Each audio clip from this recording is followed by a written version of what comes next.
দর্শক শিরোনাম শুনছিলেন। আমরা আজকের আলোচনার বিষয় দিয়েছি হাসিনাকে ফেরাতে নতুন পথে সরকার। আজকে আইন উপদেষ্টা বলেছেন যে তারা ভারতকে ফেরত চেয়ে তারা ভারতের কাছে আবার চিঠি লিখবেন এবং আন্তর্জাতিক অপরাধ আদালতে যাওয়ার কথাও তারা চিন্তা ভাবনা করছেন। অ্যাডভোকেট ফজলুর রহমান, আপনাকে দিয়ে আলোচনা শুরু করব।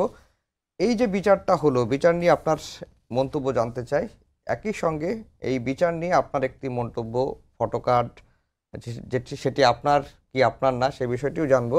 যে আপনি একটি ফটোকার্ডে বলেছেন যে বিএনপি ক্ষমতায় গেলে এই ট্রাইব্যুনাল থাকবে না বা বিচারটি পুনরায় করা হবে বা এরকম কিছু একটা বলেছেন। আপনার কাছে কি মানে আপনি কি আসলে এই মন্তব্যটি করেছিলেন কিনা?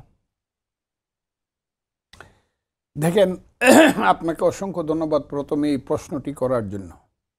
আমি আমার বক্তব্যের আগে আজকে সারা বাংলাদেশের মানুষের সামনে আমি আহ্বান করছি, আমাদের নেতা ভারপ্রাপ্ত চেয়ারম্যান জনাব তারেক রহমানের আজ শুভ জন্মদিন।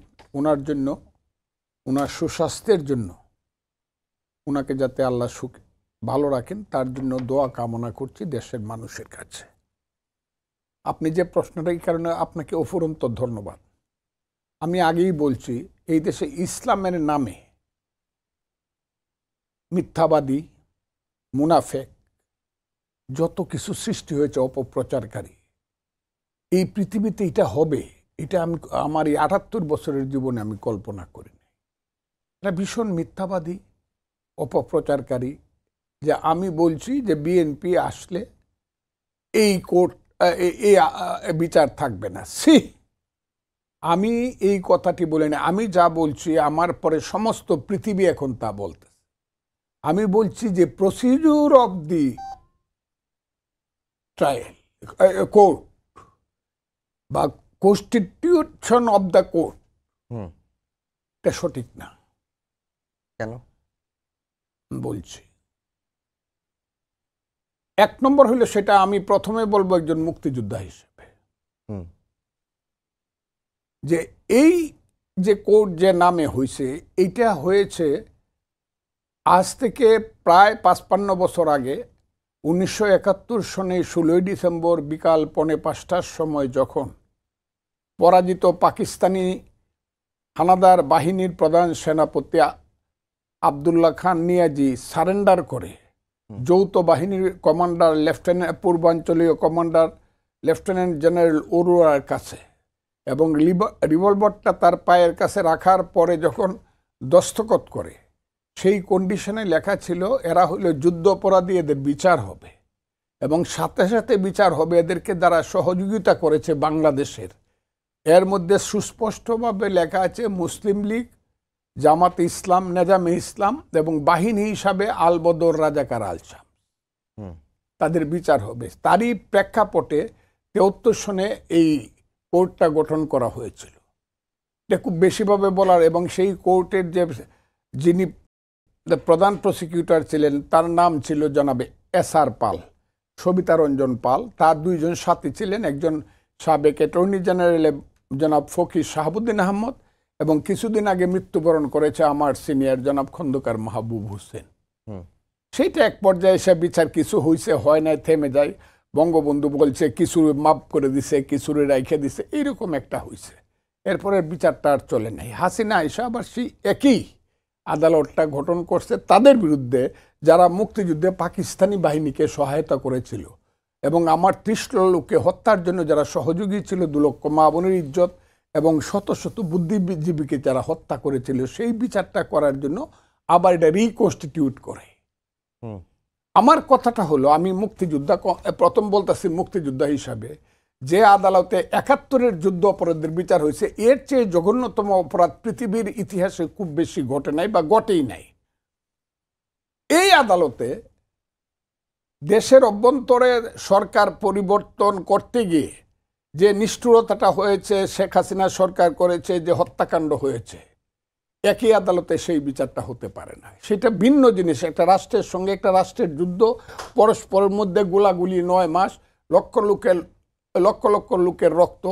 আর এইটা হলো সরকার পরিবর্তনের জন্য গুলি করে মানুষ মারছে। এখানে কোনো যুদ্ধ হয় নাই দুই পক্ষের। তাহলে স্বীকার করতে হবে যে ৫ই আগস্টে আন্দোলনকারী শক্তিরাও গোলাগুলি করছে, যুদ্ধ হয় না। এইখানে আন্দোলনের শক্তি জয়লাভ করছে, শেখ হাসিনারা পরাজিত হবে, তাদের বিচার হবে এবং কঠিন বিচার হবে। একই ট্রাইব্যুনালে না, অন্য একটা ট্রাইব্যুনালে একই রকমভাবে গঠন করে সেইখানে সঠিকভাবে বিচার হবে, সেখানে ফাঁসি হোক। বিচারের ব্যাপারে আমার কোনো কথা নাই। আমি বলছি এখন যে কোর্টে বিচারটা করা হয়েছে, যে জায়গাটা আপনি প্রশ্ন করছেন, এইটা এমন একদিন আসবে, এমনকি আগামী নির্বাচন যদি হয়, তাহলে আমি আমার কথাটা শুনালো, নাহলে বলবো আমাকে আপনারা সবাই মিলে মারিয়ে ফেলতেছেন। না না না না মেরে ফেলা না, আমার কথাটা শুনেন, এটা বলতেছি আমার কথাটা শুনালো, আমার কথাটা উত্তরটা দিতে দেন। আচ্ছা বলেন। এমনকি আমি কথাটা যেটা বলছি, আগামী ইলেকশন হলে বিএনপি ক্ষমতায় আসতে পারে। বিএনপি ক্ষমতায় আসলেও আজকের কোর্ট যেভাবে চলছে, হাইকোর্ট, সুপ্রিম কোর্ট, এর চেয়ে বেটার চলবে, এর চেয়ে ইন্ডিপেন্ডেন্ট চলবে। কথাটা বলছি আমি এইটা। তখন যদি কেউ রিট করে যে ওই কোর্ট যেটা রায় দিছে সেই কোর্টটা ঠিক ছিল কিনা, গঠন প্রণালীটা, এমনও হইতে পারে, রিট কোর্ট বলে দিতে পারে সেই কোর্টের গঠন প্রণালী ঠিক ছিল না, এবং এপিলেট ডিভিশন এটা এন্ডোর্স যদি করে, তাহলে যে কোর্টটার সঠিকভাবে গঠিত হয় নাই, তার রায়টা কতটুকু কার্যকর হবে। আমি বলছি কথাটা হলো এটা।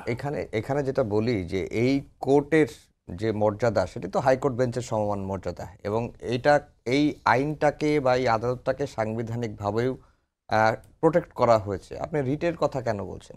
আর মুক্তিযোদ্ধা যদি কোনো অপরাধ করে থাকে, তাহলে তার বিচারের কোথায় হবে? তাহলে তার বিচার অন্য এইটাতে হবে না। যুদ্ধ অপরাধী যেটা ৭১-এর যুদ্ধ অপরাধীদের কোর্টে হবে না, এটা আমি মনে করি, এই কথাটাই আমি বলছি।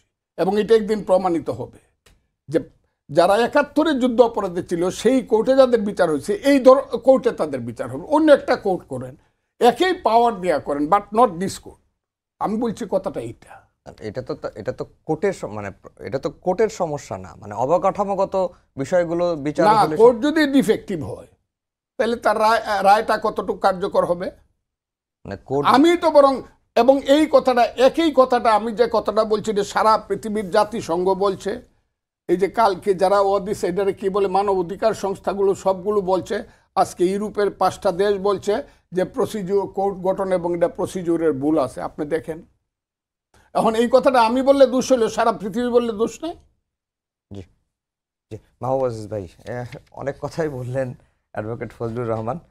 এখন আপনার কাছে যেটা জানতে চাই যে এই আমরা তো আজকে আলোচনা করছি যে হাসিনাকে ফেরাতে নতুন পথে সরকার, এবং যেহেতু এর আগে তার বিচার কমপ্লিট হয়নি, তখন একবার চিঠি দেওয়া হয়েছিল, এবং এখন যেহেতু রায় হয়ে গেছে, এখন নতুন করে সরকার চিঠি দেওয়ার কথা ভাবছে এবং তাকে ফেরাতে আন্তর্জাতিক অপরাধ আদালতেও যাওয়ার কথা ভাবছে।